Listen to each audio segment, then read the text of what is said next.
Welcome to the kitchen. I'm Chef Victoria Love, and today we're going to make apple pear vinegar. I just finished making our apple vinegar, and that was phenomenal. It's May 20th. We need at least 30 days to mature it, and the end of the school year is June 26th, so we have just enough time. I have my jar. I already sanitized this by boiling it in water for 10 minutes, scrubbing it clean first, of course, with soap and water, and then boiling it. So this is ready to go. I'm going to measure the amounts of these two, so that way if I want to redo it again, I can make it the same way. And unfortunately I don't have equal parts of pear, but it's probably going to be about 2/3 apple, 1/3 pear. And let me weigh it out, and then I can be more exact and tell you what I'm doing today actually with my students is we're making juice. So we have carrot, pear, apple juice, and I'm saving this for somebody's compost bin, and then we're going to enjoy our beautiful juice. But of course, let's use the opportunity to use up the cores and peels to make something else as well.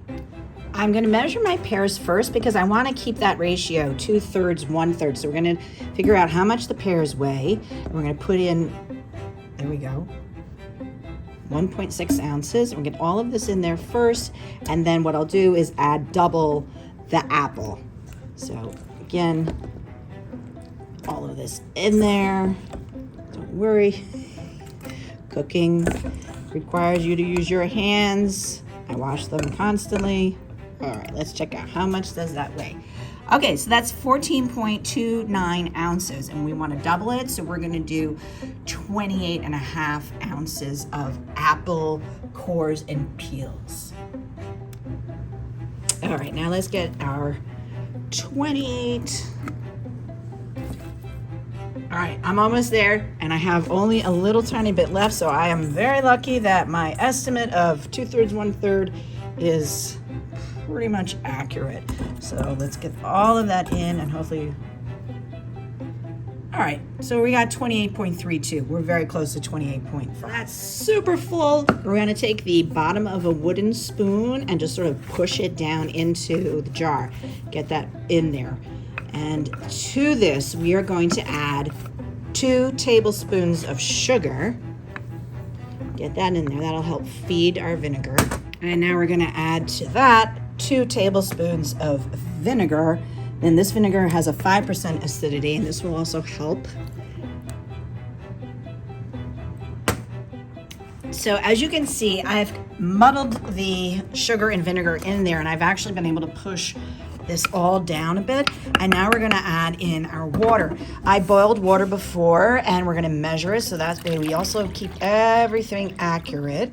So this is, I need more, I'm gonna have to boil more water and let it cool. That's 1.5 cups. I probably need 5.5 cups in here, so I gotta boil more water.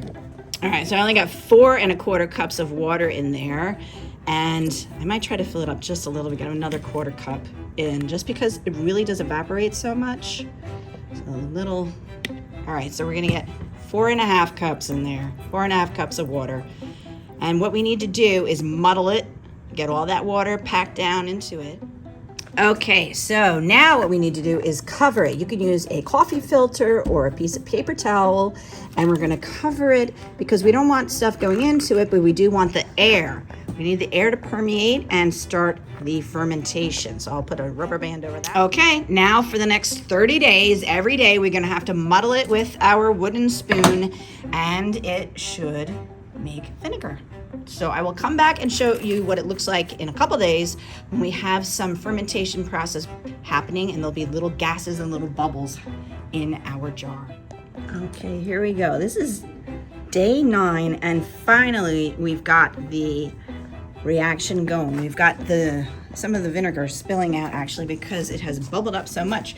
Can you see all these bubbles in here? So we're gonna take off the lid. So I'm gonna put a new coffee filter. That one's completely soaked. Yesterday was totally dry. So, whoa, look how much it's puffed up.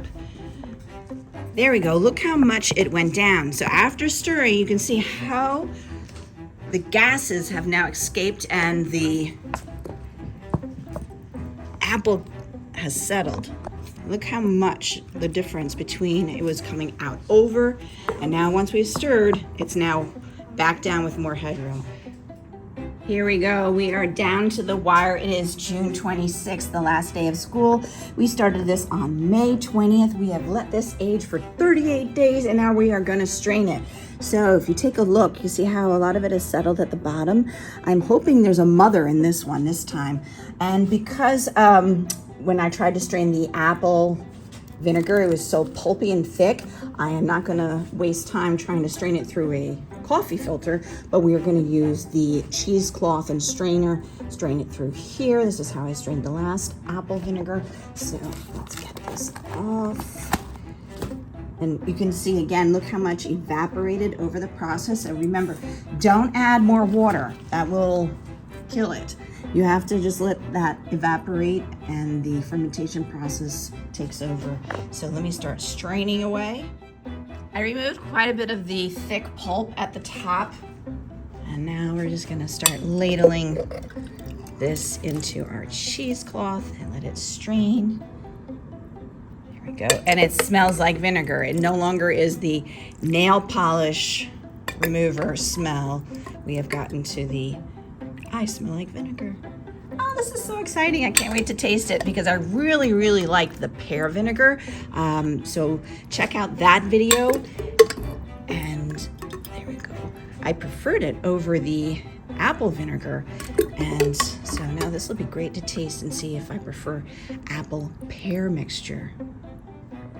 There we go. I strained the whole thing and we got 4 cups of vinegar. If you recall, I put 5.5 cups of water into it, so a cup and a half evaporated, but now we have 4 cups of our vinegar. And now I'm gonna test it with our litmus papers. We wanna make sure it's at the right acid level.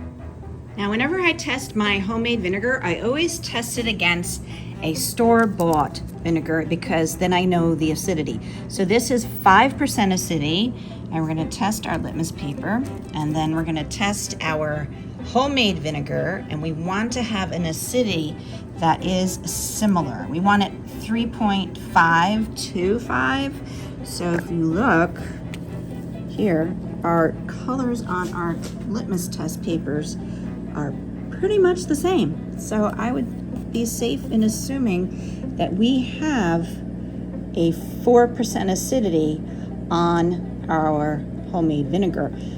This one definitely looks a little bit darker, so that would be the 5, and this is a hair bit lighter, so that would be 4. So our homemade vinegar has a 4% acidity. Now, just so you know, this is not for bottling or pickling anything. This is for vinegar to use to make salad dressing and make a shrub. So it's homemade vinegar. You don't want to use it for anything that needs a stronger acidity like the 5% acidity. And this would be the vinegar to use if you were going to do some pickling. Here's our beautiful apple pear vinegar we made with the peels and cores from the pears and the apples. And this is so nice. It has such a floral, wonderful smell. I'm sure you will enjoy making some salad dressing with this. Thank you so much for joining me. And please check out all the videos on my YouTube channel. I have over 475 and come back for more. I make about 2 a week. Thank you. Thank you so much for joining me in the kitchen. Leave me a comment and let me know how you like the recipe. For more recipe demonstrations, please click like and subscribe to Chef Victoria Loves YouTube channel and have fun in the kitchen. Thank you.